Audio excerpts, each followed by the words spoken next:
Estoy grabando ya. Listo. Ok, bueno. Esta teoría fue desarrollada por Harry Markowitz, quien obtuvo el premio Nobel de Economía justamente por este trabajo, ¿no? El premio Nobel se lo ganó en el 90, me parece que fue. Miren, por un trabajo de 30 años atrás. Entonces, obviamente digamos, el orden que tiene este tema dentro del curso está así porque necesitábamos revisar justamente lo que revisamos previamente, que es sobre retorno de un portafolio, riesgo de un portafolio, ¿no? Entender el efecto de la covarianza. Entonces, bueno, ustedes saben que el retorno, ¿sí?, es justamente una medida de cómo cambia la riqueza de un inversionista si pone su dinero en un activo financiero, ¿sí?, justamente comparando su riqueza al final de un periodo versus su riqueza al inicio del periodo, ¿ya? Y eso tiene que ver con los cambios de precio y con los dividendos. Ahora, ustedes saben que ese retorno es riesgoso, porque pueden pasar distintas cosas en las empresas emisoras de estas acciones y que finalmente eso va a determinar que se paguen muchos o pocos dividendos, o que ni siquiera se paguen dividendos, o que el precio de las acciones suban o bajen. ¿De acuerdo? Entonces, una de las cosas que plantea Markowitz es que los inversionistas tienen una utilidad esperada, ¿sí?, pero esta utilidad no en términos monetarios, sino en términos de satisfacción, ¿sí?, así como ven en microeconomía, ¿sí?, la utilidad esperada del consumidor en función del consumo de algunos bienes. Acá es una utilidad esperada en función de qué cosa, en función del retorno esperado de un activo y del riesgo que le representa tener ese activo. ¿Okay? El retorno es una característica deseada. Mientras más retorno, por lo tanto, mayor utilidad esperada. Pero el riesgo es una característica no deseada de los activos. Entonces, mayor riesgo, menor utilidad esperada. Y eso es lo que se ve en el gráfico, además, ¿no? Es decir, veamos los tres puntos que están en la parte superior. El que dice alta aversión al riesgo, moderada aversión al riesgo y baja aversión al riesgo. ¿Ok? Por el momento veamos esos tres, ¿no? Sí, Markowitz asume aversión al riesgo, es decir, Markowitz asume que los inversionistas son como esos tres que están en la parte superior. ¿Sí? Cualquiera de esos tres son inversionistas aversos al riesgo. Matemáticamente, la aversión al riesgo está definida de la siguiente forma, ¿no? Es decir, ante un mismo valor esperado de dos loterías. Loterías aquí se interpreta como cualquier situación que me puede generar una ganancia o una pérdida, ¿ya? Y eso puede ser una inversión. Una inversión puede interpretarse como una lotería en el sentido de que me puede generar ganancia o pérdida, ¿no? Y de distintas magnitudes además. Entonces, la aversión al riesgo, repito, está definida como una situación en que ante dos loterías con igual valor esperado, el averso prefiere la que tiene menor riesgo, ¿okay?, la que tiene menor varianza. ¿Sí? Esa es simplemente la definición de aversión al riesgo. Un averso, y aquí algo importante, ¿no?, que justamente lo voy a enfatizar porque aquí muchas veces se genera mucha confusión, ¿sí?, y una confusión que yo entiendo que podría existir entre los que no saben finanzas, los que no han estudiado finanzas, pero es una confusión que no les puede pasar a ustedes, ¿sí? Un averso al riesgo no significa que no asume riesgo. Repito, un averso al riesgo no significa que no asume riesgo. Significa lo que está definido allí, que ante dos situaciones con igual valor esperado, eligen la menos riesgosa. ¿Ok? Pero no significa que no toma riesgos, lo puede tomar, pero busca una compensación por ese riesgo, ¿ya? Y lo que pasa es que a mayor riesgo, obviamente va a exigir más compensación. Y el grado de compensación que exija, es lo que va a determinar si es muy averso, moderadamente averso o poco averso al riesgo. ¿Ok?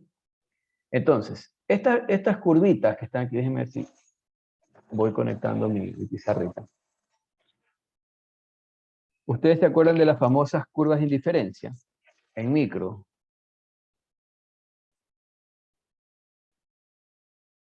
Sí, sí, profe. Ya. ¿Qué es una curva de indiferencia, digamos, conceptualmente? ¿Cómo la podrían explicar, ¿no? Una curva de indiferencia. ¿Se acuerdan? ¿Se acuerdan? Canastas de bienes que le brindan a un individuo la misma utilidad. Ok, combinación de bienes, ¿verdad?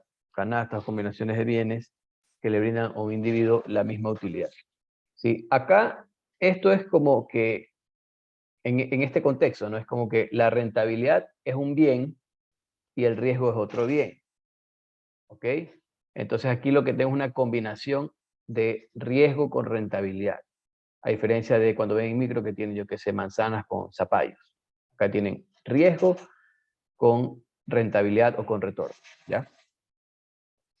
Entonces, claro, una curva de indiferencia, ¿sí? Es una curva que en cualquiera de sus puntos,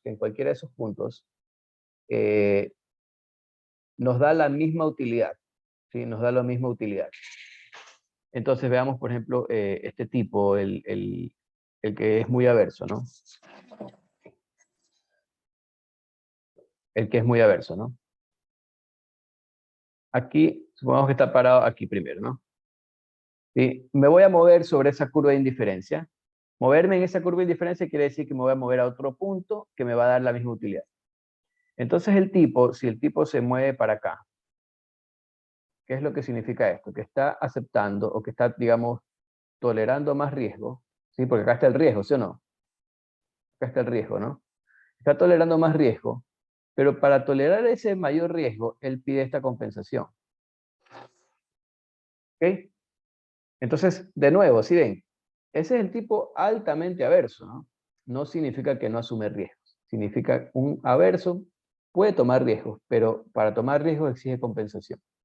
Mientras más compensación exige por una misma cantidad de riesgo, quiere decir que es más averso que otro. ¿Ok? Si yo veo esta misma, digamos, este delta riesgo, ¿no? Este desplazamiento horizontal lo hago por acá. Y a este tipo de aquí, ¿no? Más o menos, ¿no? Digamos que ahí está el mismo desplazamiento horizontal. Fíjense que uno que es menos averso exige esto, ¿ya? Exige esta compensación. Claramente vemos que el más averso exige más compensación, su desplazamiento vertical es mayor que el de aversión moderada, por igual cantidad de riesgo incremental. Entonces, digamos, esa pendiente positiva refleja, digamos, que son aversos al riesgo, que a mayor riesgo exigen mayor rentabilidad, pero obviamente el grado de aversión va a determinar la cantidad de compensación que va a exigir. ¿Está claro? Entonces ya podemos, digamos, darnos cuenta, ¿sí?, de que estas curvas en diferencia describen al inversionista típico en la teoría de portafolio de Markowitz. ¿Okay? Es decir, unas curvas de indiferencia que tienen pendiente positiva, que reflejan que a mayor riesgo van a exigir mayor rentabilidad. ¿Ok? Que además la forma de estas curvas puede describir también el grado de aversión. Mientras más empinada esté la curva, significa mayor aversión, porque quiere decir que va a exigir mayor compensación en términos de rentabilidad adicional para una cierta cantidad de riesgo. ¿Ok? El neutral al riesgo, en cambio, es este verde aquí, que le da lo mismo, cualquier nivel de riesgo le da lo mismo. Y el risk lover quiere decir que está dispuesto, el amante al riesgo está dispuesto a sacrificar, miren, sacrificar rentabilidad a mayor riesgo. Si incrementa el riesgo, el tipo está dispuesto a sacrificar rentabilidad porque le gusta el riesgo. ¿Ya? Ese es raro, ¿no? Ya. Si ustedes tuvieran que clasificarse, ¿sí?, como neutrales al riesgo, como aversos al riesgo, como amantes al riesgo, ustedes podrían decirme qué son, ¿no? Vamos a hacer una encuesta. Vamos a hacer, esto tengo que borrar esta cuestión. Edit poll. Ah, tengo que irme a pensar que podía hacerlo aquí.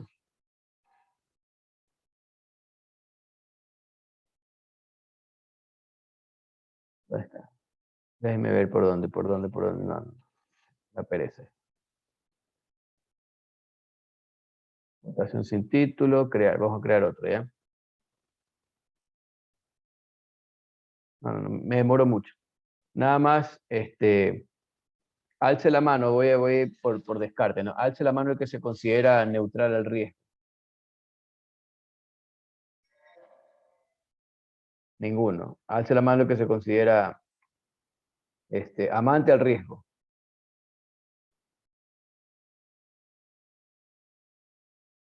¿Cuál fue ese? Agustín dice que es amante al riesgo. O sea, tú estarías dispuesto, si te dan una opción más riesgosa, estarías dispuesto a sacrificar rentabilidad por esa opción más riesgosa. Eso es ser amante, ¿no? Te consideras que eres un amante al riesgo. Ya bajó la mano Agustín, ¿qué pasó? ¿Se arrepintió? ¿Qué pasó, Agustín? ¿Te arrepentiste? Muchas apuestas, dice. Ok, bueno, entonces tenemos un amante al riesgo. Creo, no, se arrepintió. Entonces no tenemos ningún amante al riesgo. Lo que puede ser es que si tengamos, obviamente lo que veo es que la mayoría somos aversos, yo también me considero averso al riesgo. Si voy a tolerar más riesgo, quisiera más rentabilidad. Lo que sí podemos ser es muy aversos, medianamente aversos, poco aversos, ¿no? Eso sí es más normal que haya esas diferencias en cuanto a grado de aversión. Pero lo normal, lo común es que seamos aversos al riesgo, ¿sí? Es decir, si voy a asumir más riesgo, prefiero, quisiera hacerlo, pero a cambio de mayor rentabilidad esperada. ¿Ok? Claro, el tema es que lo ideal para que aumente mi utilidad, y aquí vienen en cambio las diferentes curvas de indiferencia, ¿no? Para que aumente la utilidad, yo me debo mover en cierta dirección que ya mismo la voy a mostrar, ¿no? Porque ahorita estamos en curvas de indiferencia, es decir, en la misma curva, si me muevo en la misma curva, tengo el mismo nivel de utilidad. ¿Qué otros supuestos tiene esta teoría? ¿Sí? Otro supuesto es que los inversionistas son tomadores de precios. Es decir, individualmente no tienen la capacidad de afectar el precio de equilibrio de los títulos con sus decisiones individuales de compra o de venta. ¿Ya? ¿Sí? No tienen la capacidad con sus transacciones individuales de influir en los precios, ¿sí? A partir de sus decisiones de compra o de venta de algún activo. Otro supuesto, que este sí es medio jodido de mantener en la práctica, ¿no? Es que tenemos expectativas homogéneas. ¿Qué significa expectativas homogéneas? Que todos que accedemos a la misma información y que la procesamos, esa es la parte más jodida, ¿no? Que la procesamos de igual forma. Bueno, las dos partes son fregadas, porque en la práctica, y de hecho después les voy a mandar a ver unas películas, ¿no? Nos damos cuenta que en la práctica hay gente que tiene acceso a cierta información que otros no tienen. Y luego viene el tema de procesar la información, ¿no? ¿Cómo hacemos el análisis de esa información? También diferimos en la forma en que analizamos la información y, por lo tanto, de las conclusiones a las que llegamos, ¿ya? Pero, en todo caso, este es uno de los supuestos. ¿Okay? Expectativas homogéneas, que accedemos a la misma información y que la procesamos de igual forma. Este gráfico es parecido a uno que ya habíamos visto, a una figura que ya habíamos visto en la semana pasada, me parece, que muestra las rentabilidades promedio históricas y la volatilidad de distintas clases de activos. Acciones de compañías de baja capitalización, acciones de compañías de alta capitalización, bonos corporativos a largo plazo, bonos de gobierno a largo plazo, bonos de gobierno a plazo medio, letras de certificados del tesoro, y bueno, está la tasa de inflación también como parte de esta información, ¿no? Lo que quiero, digamos, ilustrar con eso, con esa información, es lo que está a la derecha. El gráfico de la derecha es el gráfico de la tabla, ¿sí? Es el plano, fíjense, que aquí tengo el plano, que es el plano en el que vamos a estar trabajando, ¿sí? El plano retorno esperado por el eje Y. Déjenme mover esta cuestión. Carajo. Ya, y acá, en el eje X, vamos a tener el riesgo, ¿no? ¿Ok? Entonces, riesgo X, retorno Y. Lo que les decía es que empíricamente los activos se mueven en esa dirección, ¿sí? Se mueven en esa dirección. A mayor riesgo, generalmente se observa mayor rentabilidad, ¿ya? Pero, ¿qué pasa con nosotros los inversionistas? ¿Para dónde nos queremos mover? ¿Sí? ¿Para dónde nos queremos mover? Entonces, acá aparecen las tres curvas de indiferencia, pero estas son curvas de indiferencia de una misma persona. A diferencia del gráfico que estaba anteriormente, en el primer gráfico, había curvas de indiferencia de distintos inversionistas. Uno muy averso, uno con aversión moderada y otro poco averso. También estaba el neutral al riesgo y el amante al riesgo. Pero estas tres curvas es el conjunto de curvas de indiferencia de una misma persona. Por la forma, sabemos que es averso, porque vemos que tienen pendiente positiva estas curvas, ¿sí?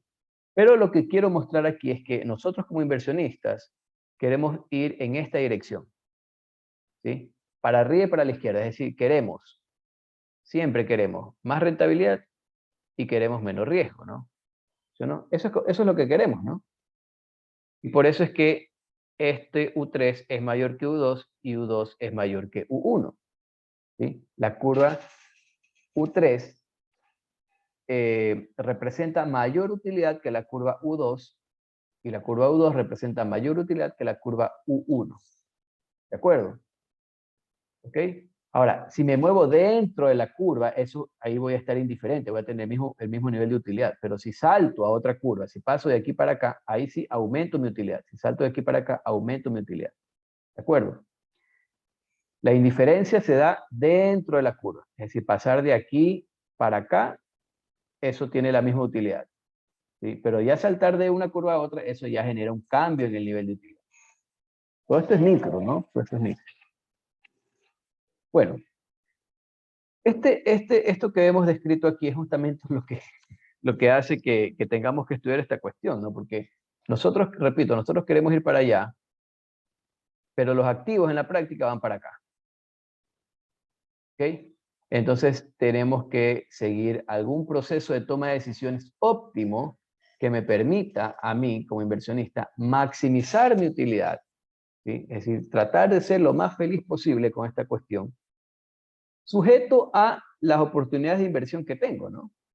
Porque finalmente tengo que ver entre las opciones de inversión qué es lo que puedo tomar, qué es lo que puedo combinar, qué acciones debo elegir y cómo las debo combinar, de tal manera que mi utilidad sea la mayor posible, ¿ya? Entonces, eso es lo que se estudia en esta teoría, ¿sí?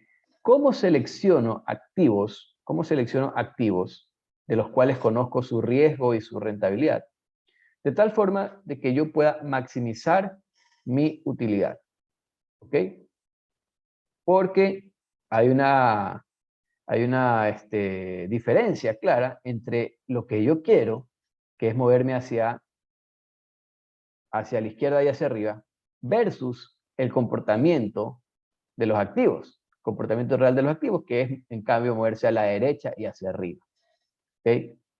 Si los activos se movieran a la misma dirección en la que yo quiero ir, ya, aquí no tenemos ni que estudiar esta cuestión, ¿no? Pero el asunto es justamente que nosotros queremos ir para un lado y los activos van para el otro lado. Entonces tenemos que seguir algún proceso de selección de activos y de combinación de los mismos que me permitan, si quieren hablar en primera persona, singular o plural, que nos permita maximizar la utilidad de cada uno de nosotros. ¿De acuerdo?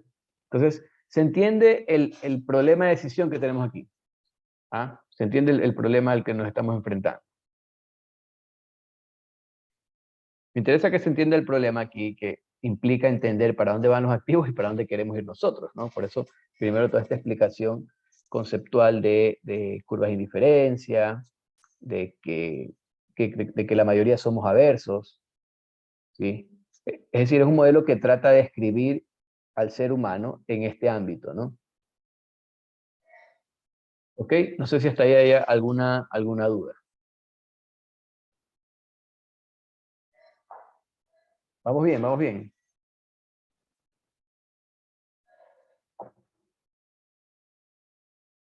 Mire que vamos bien, pues si no me dicen nada. Ok, sigamos entonces. Bueno, este es el gráfico, este es un gráfico del libro, ¿no? Pero digamos, gráficos similares podemos hacer con cualquier par de acciones que tomemos de, por ejemplo, de Yahoo Finanzas, ¿no? Aquí está graficado en el mismo plano del que hemos venido hablando. Miren, eje X, la volatilidad, la desviación estándar, es decir, el riesgo. En el eje X el riesgo, en el eje Y el rendimiento esperado. Y están graficados SuperTech y Slowpoke, ¿ok? Graficados con los valores que nosotros calculamos, ¿no? Es decir, SuperTech tiene un riesgo de 25.86% y un retorno esperado, rendimiento esperado de 17.5%. Slowpoke tenía un riesgo de 11.5% y una rentabilidad esperada de 5.5%. Esto lo calculamos nosotros ya. Y el portafolio que armamos, que también lo hicimos, que era 60% en SuperTech y 40% de Slowpoke, también tiene unas características de riesgo y retorno. Ese portafolio quedó establecido con un riesgo de 15,44% y con un retorno esperado de 12.7%. Por lo tanto, este cuadradito es el portafolio. ¿Ok? Ahora, yo puedo cambiar los pesos, ¿verdad? Si yo empiezo a cambiar los pesos entre SuperTech y Slowpoke, voy a tener bastantes, digamos, muchos más cuadraditos como este, ¿no? En la práctica yo puedo hacer infinitas combinaciones, dependiendo de los decimales que quiero utilizar. Yo puedo hacer infinitas combinaciones de pesos con dos activos. ¿Ya? ¿Sí o no? Puedo usar 60-40, 61-39, 62-38, 70-30, 80-20, 90-10. Puedo hacer infinitas combinaciones, repito, entre los dos activos.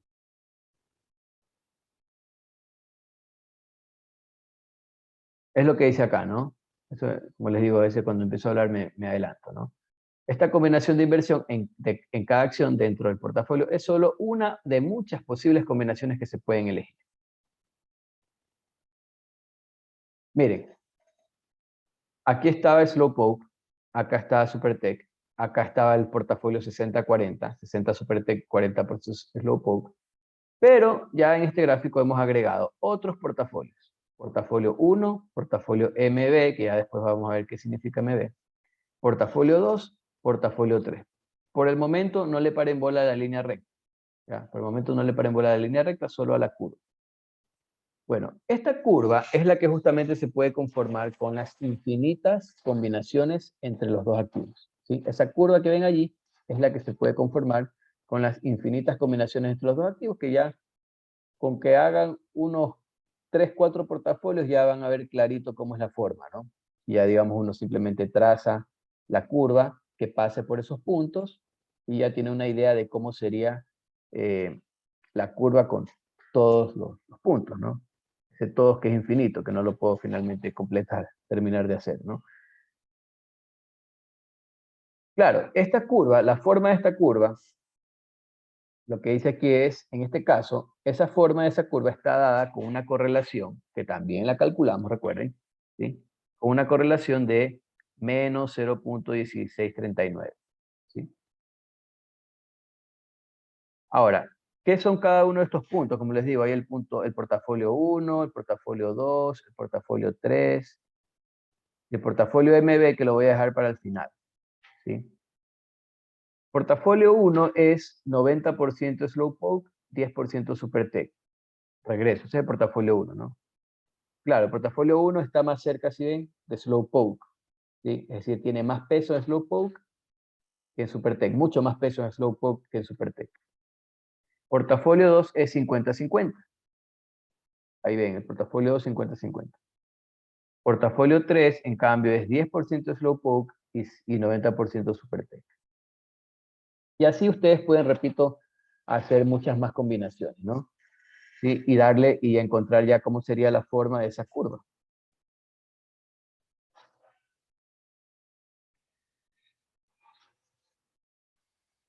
En este caso, el efecto de la correlación ocurre con un coeficiente de menos 0.1639. ¿Ok? Ahora, para ver el efecto de la diversificación dada por la correlación, por eso se ha graficado la línea recta. ¿Sí? ¿Qué significa la línea recta? ¿Sí? Serían las combinaciones, pues serían las combinaciones, la línea recta, si es que la correlación fuera 1. Regreso, ¿ya? Esta línea de aquí, ¿sí? Serían las infinitas combinaciones entre Supertech y Slowpoke, ¿sí? Si es que la correlación fuera igual a 1. ¿Ok? Pero como les he dicho, siempre es bueno reducir esa correlación. Mientras menor sea la correlación, mejor. Por eso es que la distancia, o sea, mientras más me alejo de la línea recta, quiere decir que estoy diversificando más. ¿Ok? Y después van a ver un gráfico en que si la correlación fuera menor todavía, las opciones se hicieran así, ¿ya? Y mientras menor sea la correlación, más a la izquierda puedo mover esa curva, o digamos la forma de la curva será con estas opciones más a la izquierda. ¿Qué es lo que me dice finalmente, no?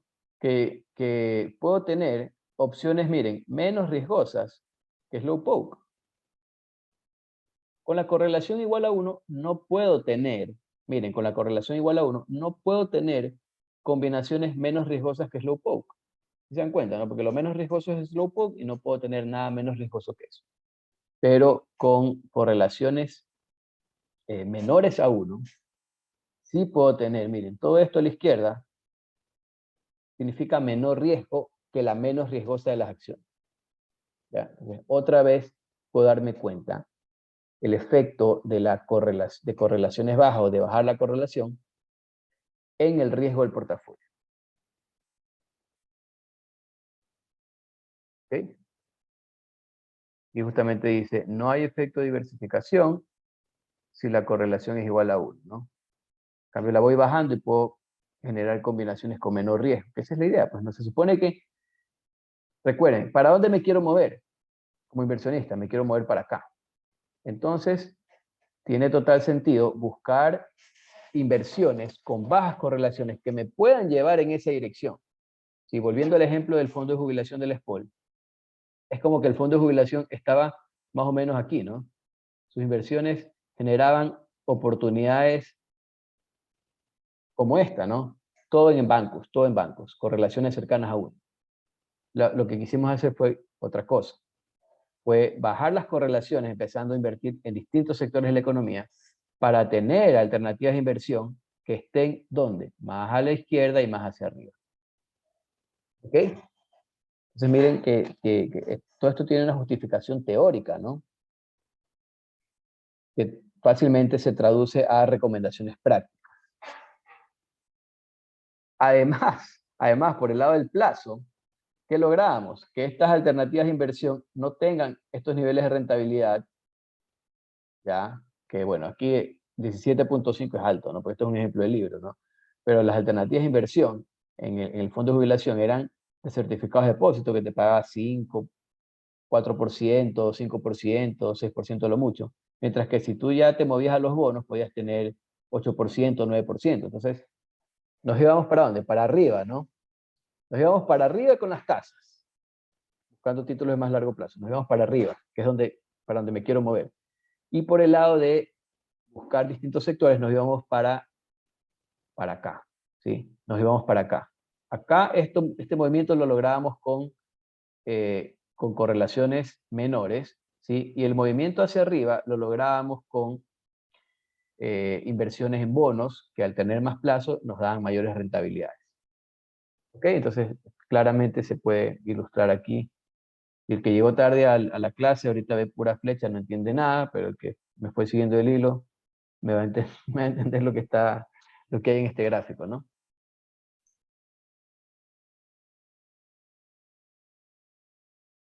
Ok.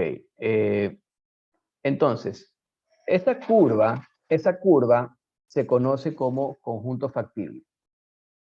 Conjunto factible entonces ya vamos a empezar a hablar de algunos términos con los que se tienen que familiarizar y que tienen que empezarlos a utilizar cuando hablen al respecto, cuando hagan sus tareas, sus trabajos, ¿no? Esa es la idea, que estos términos los vayan incorporando en su vocabulario. Entonces el conjunto factible vendría a ser esta curva, es decir, los posibles portafolios en los cuales el inversionista tiene la alternativa de invertir. ¿Sí? Conjunto factible. Esta, digamos, ese adjetivo, ¿sí? Describe lo que es, ¿no? Es decir, cosas en las que puedo invertir, portafolios en los que puedo invertir, factible, conjunto factible. Entonces, la curva representa, recuerden que la curva es un conjunto de puntos, entonces cualquiera de esos puntos de la curva son portafolios en los que se puede invertir. ¿Sí? Simplemente voy modificando los pesos y me muevo, digamos, a lo largo de ese conjunto factible. ¿Ok?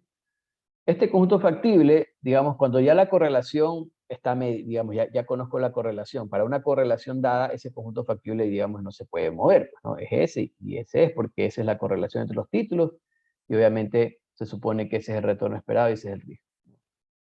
A lo que voy, cuando digo que lo que debe hacer la gente es que una vez que ya tengo esa correlación entre los títulos, ya estoy fregado, porque mi conjunto factible está dado por esa correlación y por los títulos que elegí.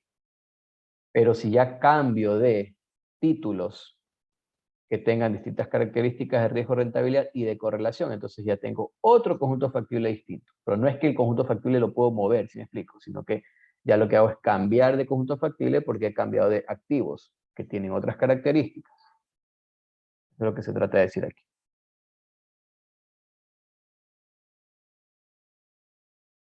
Ok, ahora, el nivel de aversión al riesgo va a determinar, déjenme ver si está acá. El nivel de aversión al riesgo puede determinar qué combinación de ese conjunto factible cada uno de nosotros va a elegir. ¿De acuerdo? Entonces, lo que dice aquí es que, por ejemplo, el punto 3, el portafolio 3, es para inversionistas más tolerantes al riesgo, es decir, los menos aversos. ¿Sí? Los menos aversos. Punto 2, para un inversionista con menos tolerancia al riesgo que el anterior, o sea, más averso. Y el punto MB es para aquel inversionista que desea el mínimo riesgo.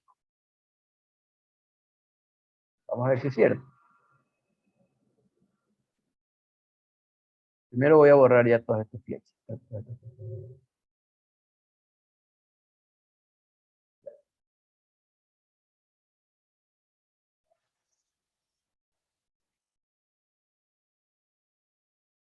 Miren que el punto MB es el punto con menor riesgo posible, si se dan cuenta, ¿no?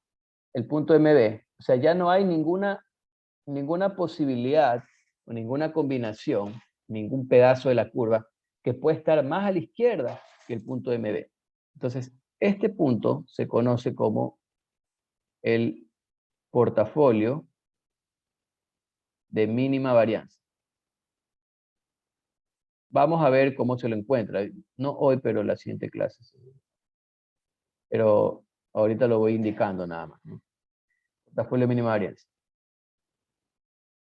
Ese portafolio, por ejemplo, podría ser el elegido por un tipo recontra averso que tenga una función, una curva de indiferencia así. ¿Ya? ¿Ok? Ese, en su deseo de moverse lo más a la izquierda posible, lo más arriba, digamos, no tiene mejor opción que esa. ¿Sí? Porque si elijo otro portafolio, es decir, otro punto de esa curva, ¿sí? Por ejemplo, el punto 2. Estoy hablando del mismo individuo, ¿no? Ustedes saben que las curvas de indiferencia de una misma persona son paralelas. Si se acuerdan en su clase de micro, ¿no? Son paralelas, no se pueden tocar entre sí. Entonces, dada esa forma, más o menos un tipo, si esta persona cogiera el portafolio 2, su curva pasaría por aquí, ¿no? Algo así. ¿Ya? Ustedes saben entonces que va a tener, que este vendría a ser, por ejemplo, vamos a ponerle MB, ¿no? UMB es mayor que U2, ¿sí o no? ¿sí? Entonces, ese tipo superaverso, lo máximo que puede conseguir es UMB, que es donde maximiza su utilidad, asumiendo que son las únicas opciones de inversión que tiene, ¿no? Ahí es donde él puede maximizar su utilidad, ¿sí? Invirtiendo en el portafolio de mínima varianza, ¿ya? Cualquier otra opción a la derecha le va a generar menor utilidad. ¿Ok? ¿Sí está claro? En cambio, ¿qué posibilidad hay de que el portafolio 3, si nos vamos al otro extremo, qué posibilidad hay que el portafolio 3 sea la mejor elección de alguien? ¿Sí? Para que sea la mejor elección de alguien, ¿verdad? Ese portafolio 3, para que ese portafolio 3, perdón, sea la mejor elección de alguien, ese alguien debería tener una curva de indiferencia bastante aplanada. ¿Ya? Por ejemplo, una cosa, digamos, así, ¿no? ¿Ok? De manera que cualquier otro punto en esa curva, en el conjunto factible, le va a dar menos utilidad. Supongamos que el tipo elige el cuadrado, ¿no? Que recuerden que era uno de los portafolios, ¿no? Entonces voy a graficar una curva de indiferencia paralela a la anterior, más o menos la misma pendiente, ¿no? Más o menos. Entonces, claro, aquí U3 es mayor que no sé, U cuadrado, lo voy a poner porque no tiene número ese portafolio, ¿ya? ¿Sí? Entonces, miren, para que el portafolio 3, que es un portafolio más riesgoso, ¿sí? Es un portafolio bastante riesgoso porque está bastante a la derecha. Para que ese portafolio riesgoso sea la mejor elección de alguien, ese alguien debe ser poco averso al riesgo, ¿sí? Es decir, con una curva de indiferencia bastante plana. Entonces, fíjense, a lo que quiero llegar es que la forma de las curvas de indiferencia, es decir, los grados de aversión, van a determinar la elección del inversionista. Entonces, el tipo superaverso, lo más seguro es que tome el portafolio de mínima varianza. Pero un tipo poco averso, como el que acabo de graficar, seguramente se va a ir por alternativas más riesgosas, que obviamente por las cuales espera mayor rentabilidad que la del portafolio de mínima varianza, ¿sí? Pero el tipo va a estar feliz allá, ¿sí? Este tipo, el tipo que acabo de graficar, ahí con el portafolio 3, está feliz. O sea, digamos, es lo más feliz que puede estar. Cualquier otra combinación dentro del conjunto factible, es decir, cualquier otro punto de la curva, lo va a hacer menos feliz. ¿Ok? Entonces yo creo que por hoy es suficiente. Suficiente hasta ahí porque es bastante teoría que he tratado de irla combinando ahí con ejemplos prácticos, ¿sí? Que traten de asociar justamente con sus propias características, con cómo ustedes elegirían activos en la vida real, ¿no?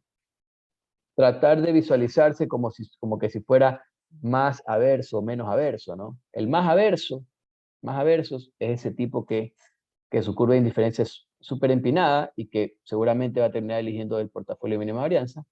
Uno menos averso tiene curvas de indiferencia bastante aplanadas o bastante más acostadas y entonces eso lo lleva a elegir alternativas más riesgosas. ¿Okay? Entonces, fíjense que la elección va a depender del el grado de aversión, ¿no? El grado de aversión al riesgo que tengan los distintos inversionistas.